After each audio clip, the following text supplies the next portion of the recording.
Hello दोस्तों, यदि किसी व्यक्ति का किडनी डैमेज्ड है या क्रिएटिनिन वैल्यूज ज़्यादा है तो वैसे व्यक्ति में क्या आप एंजियोग्राफी कर सकते हो? क्या कोई ऐसा कट ऑफ है जिसके ऊपर आपको एंजियोग्राफी नहीं करनी चाहिए? और यदि आपको करना है तो क्या क्या चीज़ों का सावधानी रखने की आवश्यकता है? क्योंकि कई बार किडनी की बीमारियों से संबंधित पेशेंट्स आते हैं, उनको एंजियोग्राफी की ज़रूरत होती है, पर क्योंकि एंजियोग्राफी के लिए जो कॉन्ट्रास्ट यूज होता है वो किडनी द्वारा ही फ्लश आउट होता है, और अगर किडनी काम नहीं कर रही है तो बॉडी में इकट्ठा हो जाएगा, जिसकी वजह से बॉडी में बहुत टॉक्सिसिटी होगी। तो ऐसे लोगों में एंजियोग्राफी करने के लिए क्या क्या बातों का ध्यान रखना है और कब करना चाहिए कब नहीं, ये सारी चीज़ों पर आज हम बात करेंगे। आज का टॉपिक है, अगर किसी व्यक्ति का डैमेज किडनी है तो क्या वहाँ एंजियोग्राफी कर सकते हैं या नहीं, और क्या क्या चीज़ों का ध्यान रखने की आवश्यकता है।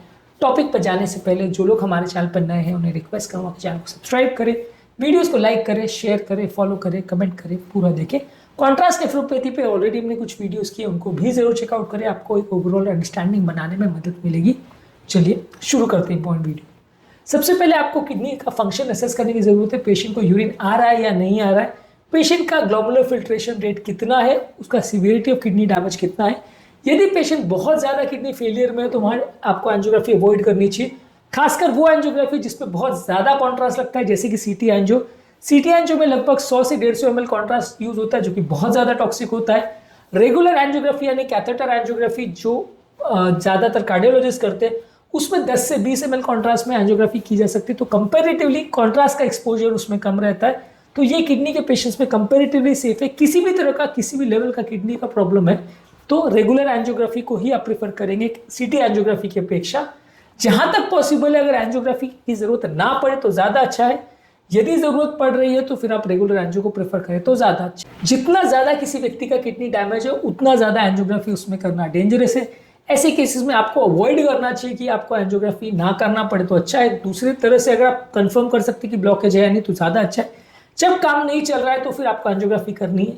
कोई निश्चित कट ऑफ नहीं है कि इससे ऊपर आपको एंजियोग्राफी नहीं करनी है, पर अगर 2-3 से ज़्यादा किसी का क्रिएटिनिन हो तो अवॉइड करिए। अगर पेशेंट बहुत ज़्यादा किडनी फेलियर में या डायलिसिस पे तो बहुत कम कॉन्ट्रास्ट के साथ एंजियोग्राफी करिए, और अगर पेशेंट ऑलरेडी डायलिसिस पे है तो तुरंत उसको डायलिसिस के लिए भेज दें एंजियोग्राफी के तुरंत बाद, तो ज़्यादा अच्छा है, ताकि वो कॉन्ट्रास्ट बॉडी में टॉक्सिन का काम नहीं करे और फ्लश आउट हो जाए। अगर किसी व्यक्ति का किडनी खराब है तो वहाँ पे आप हाइड्रेशन का ध्यान देते हैं। पेशेंट को एंजियोग्राफी से पहले, एंजियोग्राफी के दौरान और उसके बाद कंटिन्यूसली पानी पिलाते हैं या इंट्रावीनस सलाइन द्वारा उसकी बॉडी को हाइड्रेटेड रखते हैं। ऐसे टाइम पर अगर बॉडी डिहाइड्रेटेड होगी तो आपकी बॉडी में बहुत ज़्यादा मात्रा में कॉन्ट्रास्ट भर जाएगा, जिससे डैमेज होगा। तो ऐसे टाइम पे आपको हाइड्रेशन का प्रॉपर ध्यान रखना है। एंजियोग्राफी के पहले, दौरान और उसके बाद कंटिन्यूस पानी की सप्लाई मेंटेन रखनी है, ताकि ये एक्स्ट्रा टॉक्सिन जो है फ्लश आउट हो जाए। ये लेकिन तभी वर्क करेगा जब किडनी ठीक ठाक काम कर रही है और यूरिन बराबर आ रहा है। अगर बहुत ज़्यादा एडवांस किडनी फेलियर है और यूरिन बनना ही बंद हो गया है तो ये वर्क नहीं करेगा। फिर भी लेकिन मेंटेन इसको करना चाहिए। इसके अलावा आप आइसो ऑस्मोलर या लो ऑस्मोलर कॉन्ट्रास्ट, जो कि थोड़ा महंगा आता है, उसका प्रयोग कर सकते हैं। मार्केट में कॉमनली विजीपिक के नाम से आता है। ये थोड़ा सा महंगा आता है, लेकिन ये बॉडी की ऑस्मोलैरिटी से बिल्कुल मैच करता है, और ब्लड जितना थिक है एग्जैक्टली इसकी थिकनेस भी उतनी होती है, इसलिए कोई लेने के बाद इसको बॉडी में हीमोडायनेमिक चेंजेस नहीं होते, जो कि पुराने जनरेशन के जो हाई ऑस्मोलर या आयनिक कॉन्ट्रास्ट में ज़्यादा होता था, उसके कंपैरिजन में ये सबसे ज़्यादा सेफ माना जाता है। तो इसका प्रयोग करें तो ज़्यादा अच्छा है। इसके अलावा सबसे इंपॉर्टेंट चीज़ जो है कि बहुत कम वॉल्यूम कॉन्ट्रास्ट में आपको फिनिश करना है। कोशिश करिए कि एंजियोग्राफी के दौरान बहुत कम मात्रा में कॉन्ट्रास्ट का प्रयोग करें। जितनी ज़रूरत है उतने एंजियोग्राफी शूट्स लें। यानी कि एंजियोग्राफी शूट्स का मतलब ये कि एक एंगल में हम कॉन्ट्रास्ट इंजेक्ट करते हैं और नलियों को विजुलाइज करते हैं, उसके बाद एंगल चेंज करते हैं, उसके बाद फिर से कॉन्ट्रास्ट इंजेक्ट करते हैं, फिर नली को विजुलाइज करते हैं।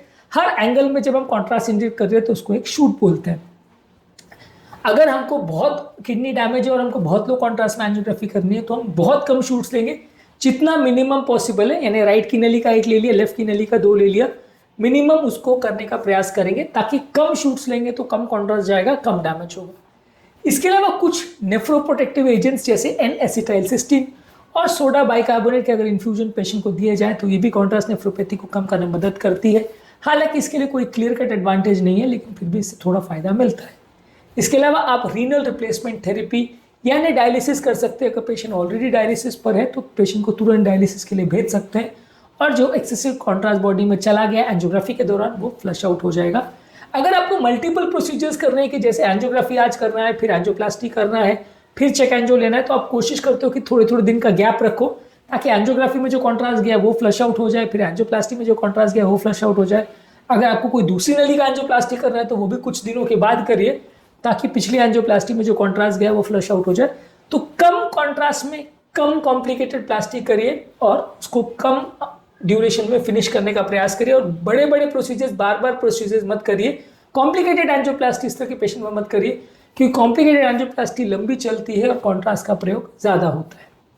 इसके अलावा आपको रेगुलर मॉनिटरिंग की आवश्यकता है। ज़्यादातर ये किडनी का डैमेज जो कॉन्ट्रास्ट रिलेटेड होता है पहले 2-3 दिनों में ही ज़्यादा होता है, इसलिए आपको मॉनिटरिंग करने की आवश्यकता है, देखने के लिए कि कोई डैमेज तो नहीं हो रहा, और अगर कोई डैमेज हो रहा है तो आपको पेशेंट को अर्जेंट स्टेप्स लेने की आवश्यकता हो सकती है। आप पेशेंट का क्रिएटिनिन लेवल बेसलाइन एंजियोग्राफी से पहले देखते हैं, उसके 1-2 दिन के बाद, उसके 5 या 10 दिन के बाद, डिपेंडिंग ऑन कितना किडनी का डैमेज है उसके हिसाब से रीचेक करते हैं, और अगर कोई डिटोरेशन दिखता है तो उसके लिए तुरंत स्टेप्स लेते हैं। इसके अलावा कुछ ऑल्टरनेटिव इमेजिंग मोडालिटीज, जैसे अगर एमआर एंजियो अवेलेबल है या अगर इंट्रावैस्कुलर अल्ट्रासाउंड अवेलेबल है, ये सारी चीज़ों का आप प्रयोग कर सकते हैं। इसमें कंपेरेटिवली कम कॉन्ट्रास्ट लगता है और ज़्यादा अच्छी क्वालिटी की, ज़्यादा बेटर इमेज मिल जाती है, तो इससे भी आपको कम कॉन्ट्रास्ट में ठीक ठाक एंजियोग्राफिक पिक्चर मिल जाता है।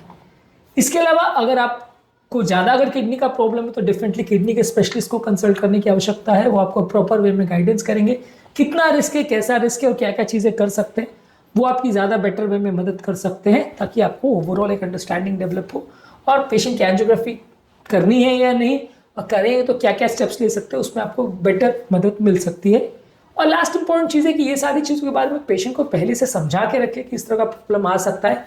कई बार ये कि अगर कॉन्ट्रास्ट नेफ्रोपैथी के बारे में आप पेशेंट को बताते नहीं है और फिर सडनली अगर किडनी फेलियर में जाती है तो पेशेंट दोषारोपण करते हैं, आपके साथ बहस हो जाती है, या पेशेंट आपको गलत वे में देखते हैं, क्योंकि उनको लगता है कि इस तरह का प्रॉब्लम हो सकता है, आपने बताया ही नहीं। तो पहले से बता के रखेंगे तो ज़्यादा अच्छा है, वो आपको ज़्यादा बेटर वे में समझ पाएंगे, और अगर कुछ प्रॉब्लम होती है तो बेटर वे में, ज़्यादा कोऑपरेटिव वे में उसको मैनेज कर पाएंगे, इसकी अपेक्षा कि वो लड़ाई झगड़ा करना चालू कर देगी, आपने बताया नहीं और किडनी फेल हो गई।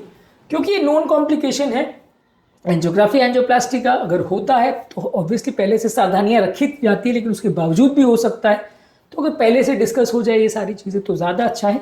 इसमें डॉक्टर के लिए भी सेफ रहता है, पेशेंट के रिलेटिव्स के लिए भी सेफ रहता है, और एक बेटर अंडरस्टैंडिंग और बेटर रिलेशनशिप के साथ पेशेंट का ट्रीटमेंट किया जा सकता है।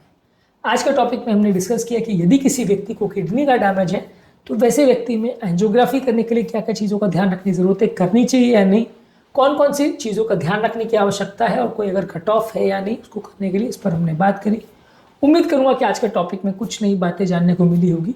जो लोग हमारे चैनल पर नए हैं उन्हें रिक्वेस्ट करूँगा कि चैनल को सब्सक्राइब करें, वीडियोज़ को लाइक करें, शेयर करें, फॉलो करें, कमेंट करें, पूरा